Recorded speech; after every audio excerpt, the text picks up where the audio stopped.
Welcome to day 2 in Tasmania. Today, we are tackling Cape Hauy, legendary 5.5-hour trek that promises some of the wildest views in Australia, if our legs can survive it.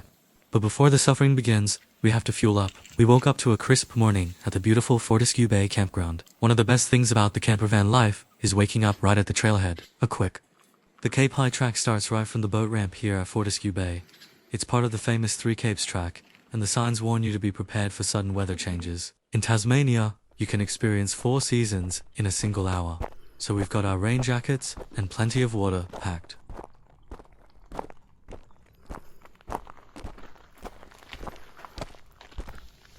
The trail starts with a gentle climb through beautiful woodland. Up here you can really see the scale of the Tasman Peninsula. You will be completely surrounded by raw, untamed wilderness. About an hour into the trek, the dense trees finally cleared and gave us our first real look at where we were actually heading. See that point right there? That's the absolute edge of Cape Hauy. It looks possibly far away from here. And looking at the valley between us and those cliffs hit us just how massive this challenge is going to be. And then, the stairs began. They don't tell you this on the tourism brochures, but Cape Hauy is basically a giant stone staircase. Just when you think you've reached the top of a ridge, the trail drops back down, meaning you have to climb all the way back up on the return journey. If you're planning to do this hike, do not skip leg day.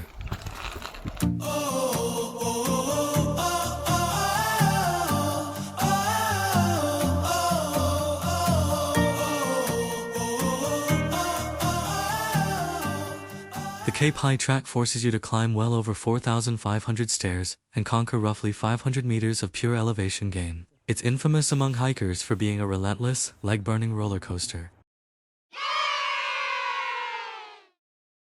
The Cape was named by French explorers back in 1802.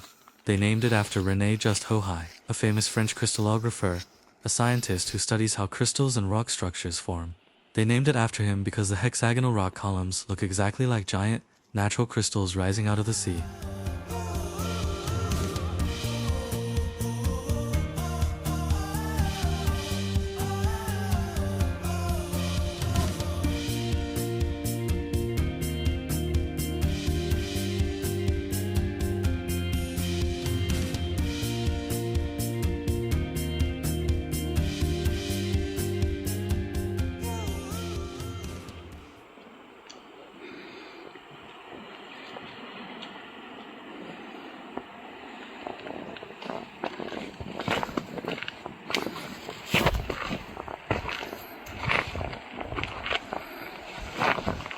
But getting to see a geological marvel like this doesn't come cheap.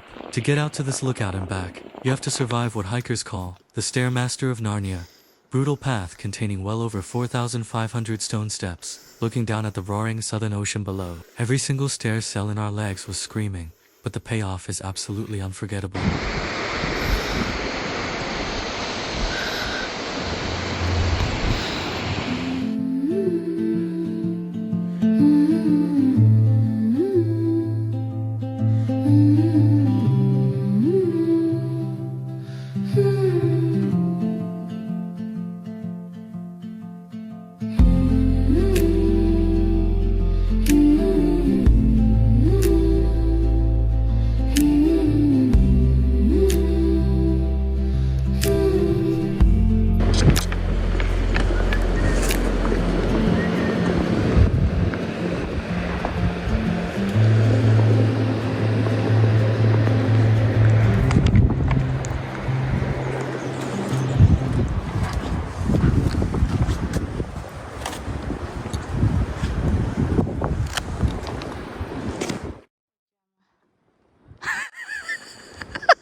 After nearly 3 hours of climbing, the tree is clear, the wind hits your face, and you see it. The Cape Hauy pillars, dolerite cliffs plunging hundreds of meters straight down into the sea. Standing out here on the edge of these massive cliffs makes you realize just how small we really are. Photos and videos honestly don't do justice to the sheer power of this place.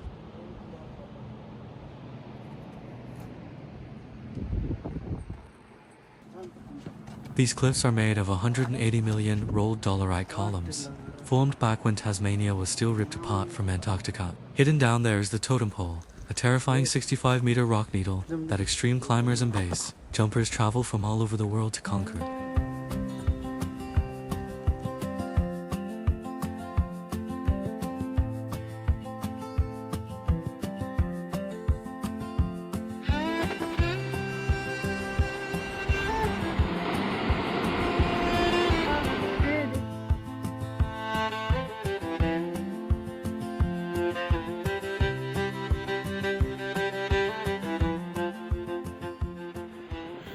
The towering stone pillars which are seeing below are made of a rare rock called dolerite, and they form some of the most hazardous vertical sea stacks in the world. The most famous stack though is a slender, 65-meter high rock spire called the totem pole.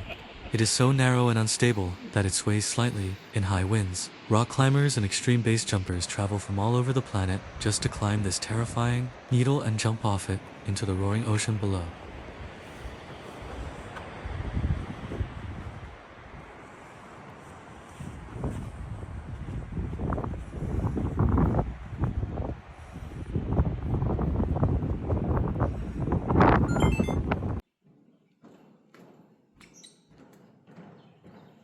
With our legs officially feeling like jelly, we made the long trek back down to the bay. That took us a total of 5.5 hours, though it's only 4 hours of hike and it completely wiped us out. But the day isn't over yet. We have to wave goodbye to the Tasman Peninsula because we've got a massive drive ahead of us.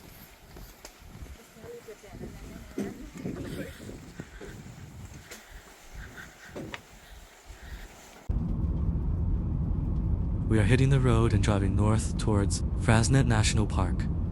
Driving through Tasmania is an adventure in itself. The roads win through endless rolling hills and stunning coastal views. If you enjoy these kinds of raw road trip adventures, take a second to hit that subscribe button right now. We have 5 more days of wild exploration coming up. The distance from Tasman Peninsula to Freycinet Campground is 223 kilometers, which takes me about 4 hours of drive to get there. We finally pulled into our campground at Freycinet, just as the sun was going down. The temperature is dropping fast tonight, so there is nothing better than firing up the campervan stove for a hot, comforting dinner. Day 2 is officially in the books, and we are sleeping like rocks tonight. But make sure you are locked in for tomorrow. On day 3, we are exploring the world-famous Wineglass Bay, and things do not go exactly according to plan. See you in the next episode.